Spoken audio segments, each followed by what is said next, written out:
बच्चों, आज मैं आपके समक्ष स्पेशल कॉन्ट्रैक्ट एक्ट सेकंड, जो कि एलएलबी और बीएलएलबी सेकंड सेमेस्टर के बच्चों का एक विषय है। जैसा कि पिछली क्लासेस में मैंने आपको इसका सिलेबस एवं सेक्शन 124, 125, 126 तक कंप्लीट करा दिया था। आज उसी कड़ी में आगे बढ़ते हुए 127, 28, 29 आपको बताने जा रहा हूँ। तो बच्चों 127 सेक्शन जो है, इससे ठीक पहले आपने सेक्शन 126 पढ़ा था, जो कि बात करता है प्रत्याभूत की संविदा, contract of guarantee. Contract of guarantee को मैंने डिफाइन भी किया था, आपसे चर्चा भी की थी, बात भी की थी और परिभाषित भी किया था। आज जस्ट उसके नेक्स्ट सेक्शन 27 को हम लेकर आए हैं। आइए ध्यान दें।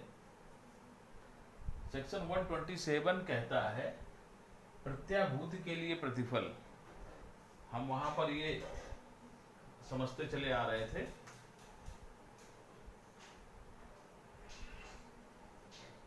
एक व्यक्ति ये, एक व्यक्ति ये, एक व्यक्ति ये, इसको हम मूल ऋणी कहते हैं, इसको हम लेनदार कहते हैं, इसको हम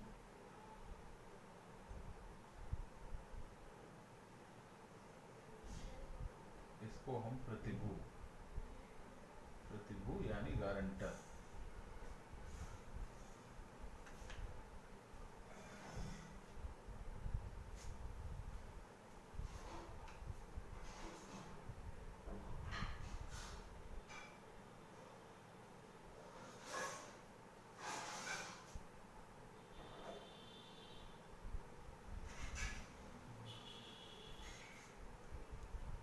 ये थोड़ा सा ये बना दिया है आपको समझने के लिए।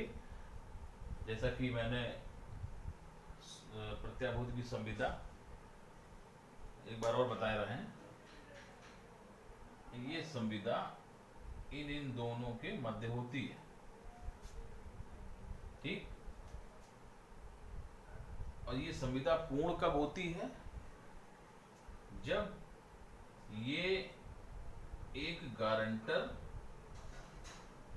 मांगते हैं कि हम तुम्हारी बात से सहमत हैं, हम तुमको 5 लाख रुपए ऋण दे देंगे, लेकिन हमें कम से कम 2 लाख 3 लाख रुपए तक का कोई सिक्योरिटी, कोई गारंटर चाहिए हमको, ठीक है। तो ये इसको मैनेज करते हैं, गारंटर को, इनकी तरफ से ये गारंटर बढ़ के आता है, तब ये संविदा पूर्ण होती है, जिसे कहते हैं प्रत्याभूत की संविदा, ठीक है। ए 5 लाख रुपए का ऋण चाहता है, किससे? बी से। ए के पास 5 लाख रुपए ऋण चाहता है बी से, और बी इनको 5 लाख रुपए ऋण देना भी चाहता है, लेकिन बात आती है कि वह जब तक एक गारंटर के रूप में किसी व्यक्ति को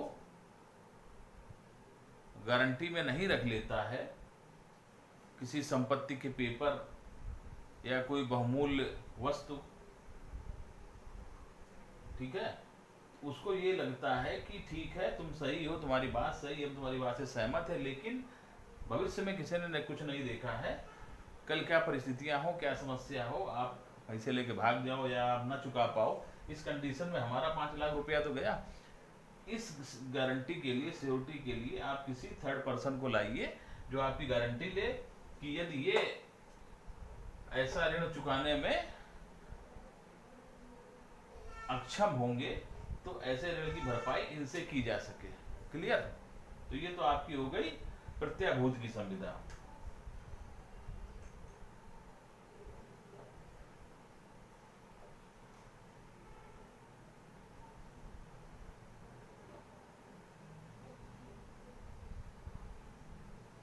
यही परिभाषित करके आपको लिखा भी दिया था सेक्शन 126 में।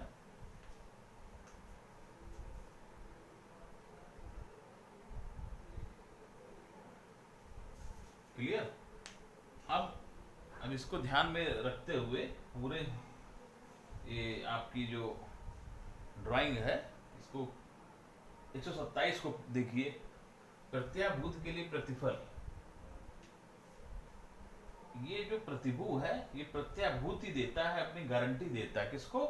बी को। इनकी ओर से गारंटर के रूप में बी के पास जाता है, अपनी गारंटी लगाता है कि इनको पैसा मिल जाए। ठीक है। अब यहाँ वही सेक्शन 127 कह रहा है प्रत्याभूत के लिए प्रतिफल। जो ये संविदा विधि में तो ये है जब संविदा होती है।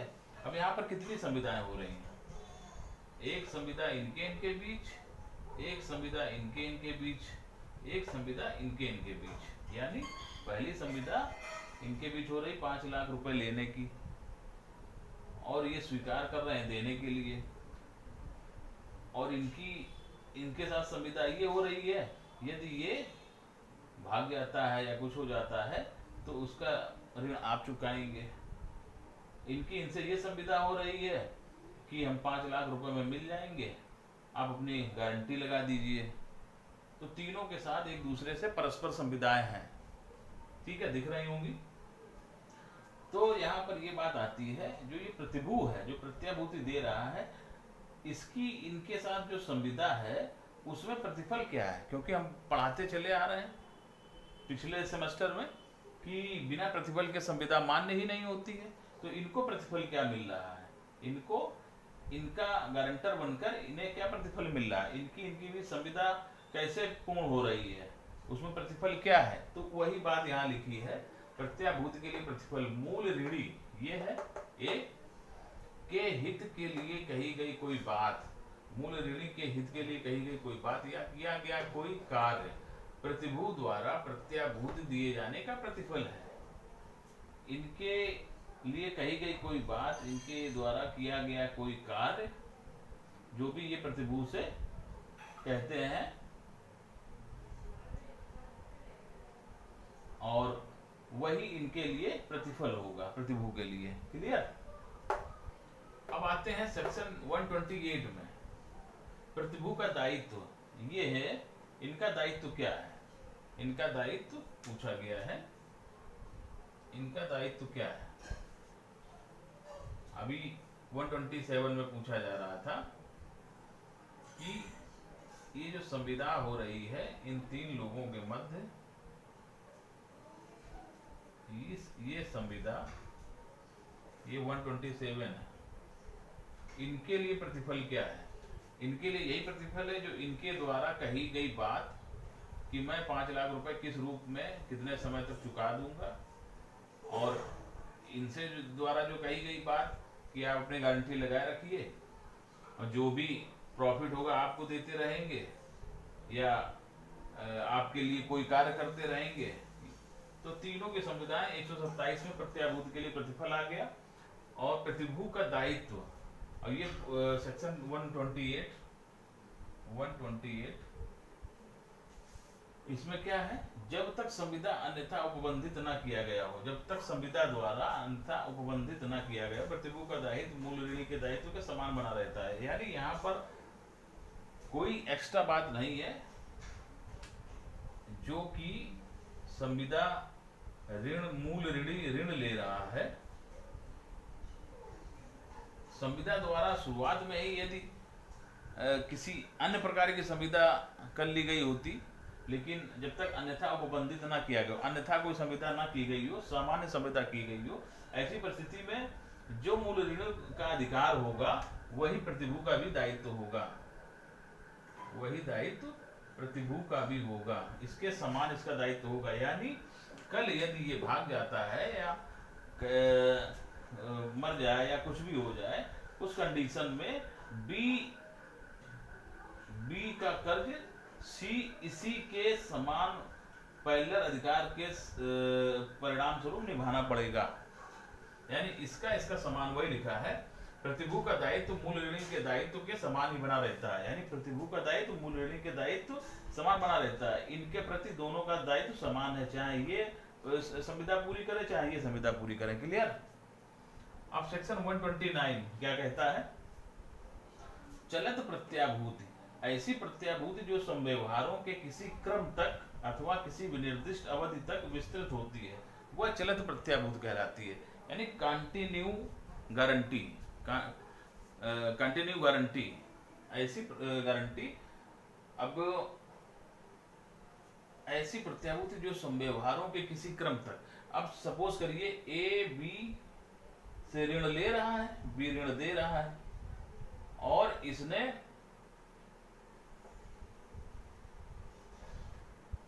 कहा है ठीक है हम तुम्हारी 2 साल के लिए तुमने 5 लाख रुपए अपनी गारंटी पे दिलाए दे रहे हैं, लेकिन 1 साल तक हम गारंटी लिए रहेंगे। अगर तुम्हारा संव्यवहार संविदा के प्रति सही है, नॉर्मल है, तो 1 साल के बाद भी आगे हमारी गारंटी बढ़ जाएगी, नहीं तो यहाँ पर अपनी 1 साल में ही गारंटी हम वापस ले लेंगे। बात समझ गए? तो सेक्शन 127, 128, 129 आपका क्लियर हो जाता है। इसको नोट कर लीजिए, और इसके नेक्स्ट सेक्शन के लिए आपको भी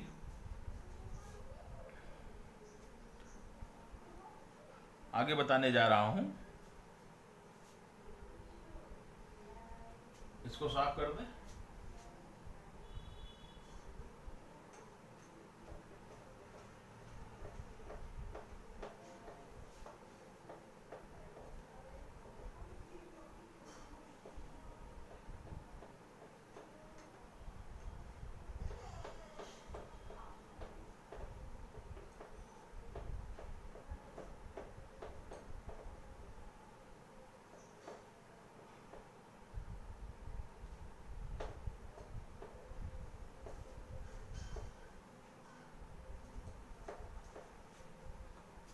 तो बच्चों सेक्शन 129 तक हो गया। अब आगे देखते हैं 130, सेक्शन 130।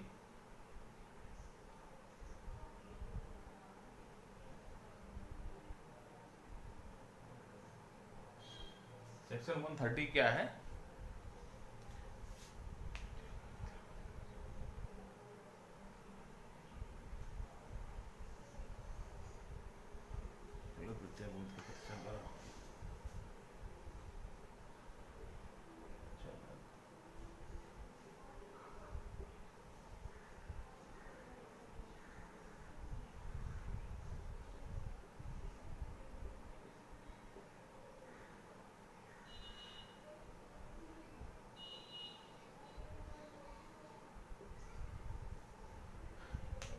यहाँ पर बच्चों मात्र इतनी बात है कि जो चलत प्रत्याभूति है, मान लीजिए उसने पहले ही डिसाइड कर लिया था कि 1 साल, और 1 साल में आपका चाल चलन बाद व्यवहार हम देखेंगे, तो उसके बाद आगे भी हमारी कंटिन्यू रहेगी।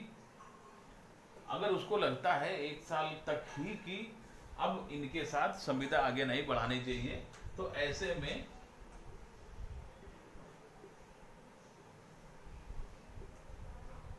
में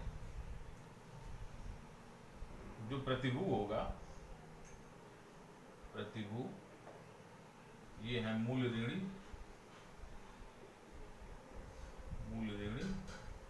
ये है लेनदार।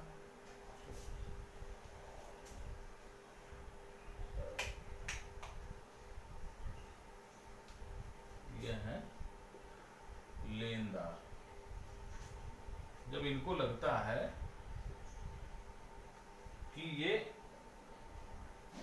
1 साल तक काफी दिक्कत परेशानी पैदा की, तो ये सूचना द्वारा इनको सूचित करके अपनी गारंटी वापस ले लेंगे। बस 130 में इतनी ही बात है। प्रतिसंग्रहण यानी रिवोक करना, वापस ले लेना। क्लियर? तो नोट कर लीजिए, चलत प्रत्याभूत की दशाओं में प्रतिभू किसी भी समय लेनदार को सूचना दिए जाने के पश्चात भविष्य के व्यवहारों के संबंध में प्रत्याभूत का प्रतिसंग्रहण कर सकेगा। क्लियर? अब देखते हैं 131।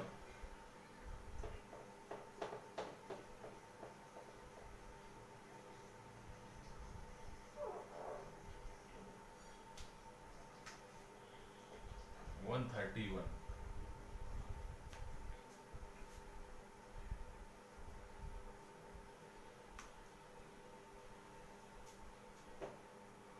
चलत प्रत्याभूत का प्रतिभू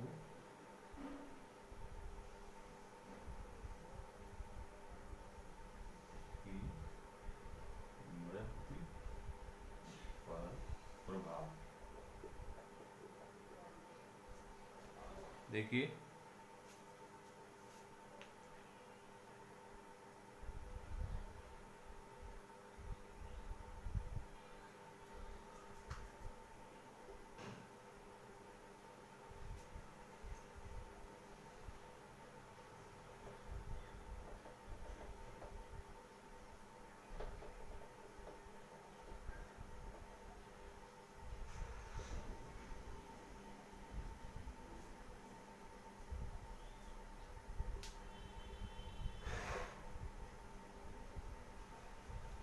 तो यहाँ पर ये देखना है,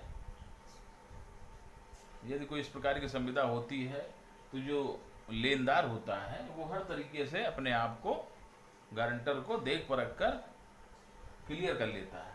यदि इनकी मृत्यु हो जाती है, यदि ऊपर निकल लेते हैं, मृत्यु हो गई, इस दशा में चलत प्रत्याभूत का क्या होगा? चलत प्रत्याभूत की दशाओं में किसी विपरीत, चलत प्रत्याभूत की दशाओं में किसी विपरीत संविदा के अभाव में प्रतिभू की मृत्यु हो जाने पर प्रत्याभूत भविष्य के संव्यवहारों पे, मान लीजिए 5 साल के लिए इनका, 5 साल के लिए ऋण की संविदा है, 5 साल के लिए, ठीक है, और ये 2.5 साल में ही, 2 साल में ही ये मृत्यु हो जाती है। तो आगे का जो भी 3 साल बचे, उन 3 साल के लिए ये अपने आप वापस हो जाएगी गारंटी। बात समझ रहे हैं? ये गारंटी अपने आप वापस हो जाएगी। किंतु यदि प्रतिभू की मृत्यु की तिथि तक उत्पन्न हो चुके दायित्व का निर्वहन करने के लिए मृतक प्रतिभू के उत्तराधिकारी गण उत्तराधिकारी से प्राप्त संपत्ति की सीमा तक ही सद्भावना पूर्वक व्यक्त की जा चुकी रहे, तो